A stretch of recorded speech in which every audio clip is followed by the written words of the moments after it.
The fourth topic that I want to talk about that Craig touches on and is very interesting to myself, and I'd assume a lot of young people also have the same issue or questions to ask, and it's the topic of comparison.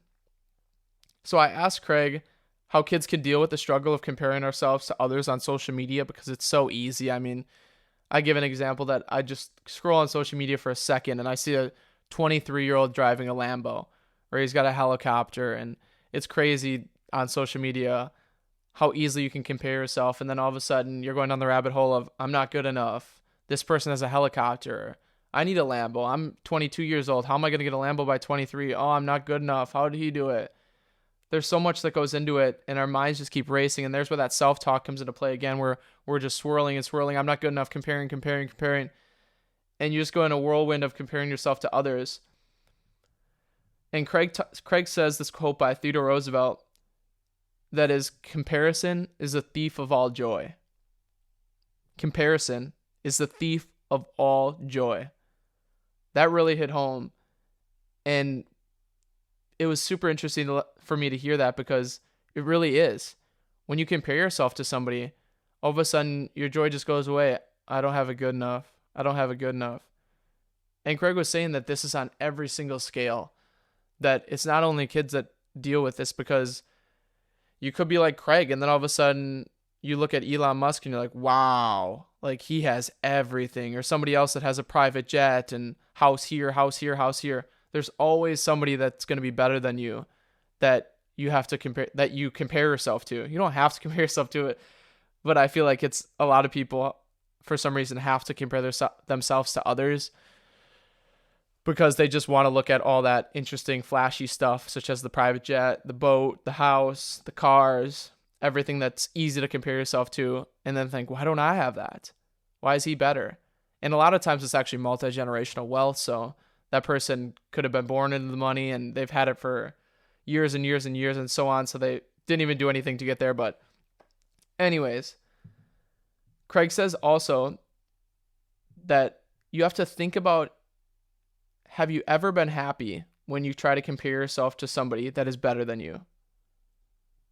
Being better is relative because you don't actually know that that person is better or feels better than you, or how they got to where they are. Like I said, they could be multi-generational, or they had to suffer a ton and their life stinks and they're not happy, but they're sitting in that Lambo. Anyways, you can't compare yourself to others. And that's a huge fault with social media, that so many people compare themselves to others, and it just leads to depression. Craig says that instead, here's the tip of advice for all you that are doing this comparing like myself. Craig said that instead, you should compare yourself to somebody who has got it worse, but they are happier than you. So instead of looking at somebody that's better than you and has more stuff, look at somebody that's worse than you.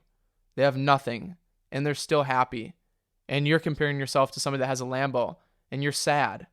Think about that. Somebody that has less than you, but they're happier than you. And at the end, happiness is all that matters.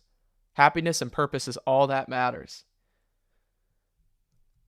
For an example of somebody that's got it worse, Craig talked about his philanthropic work.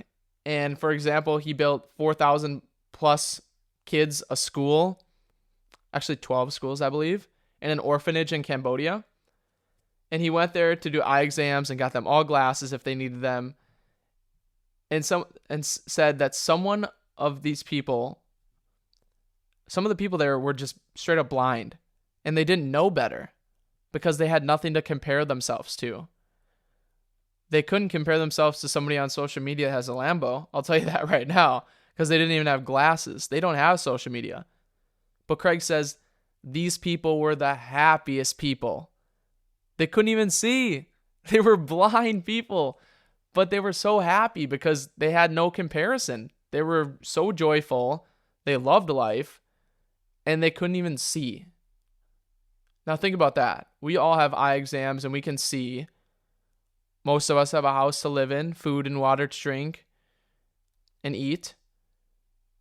Somebody's got it worse and they're happier than you. So think about that when it comes time to comparing yourself to others.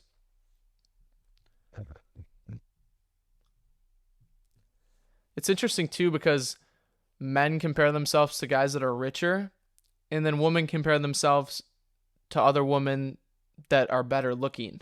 So it's kind of two different categories. But Craig says that this comparison is undoubtedly leading to so much depression in young people. And it's just so, as Craig would say, it's paramount that you don't compare yourself to somebody that's better, and just focus on yourself and think of the people that have it worse than you that are happier than you.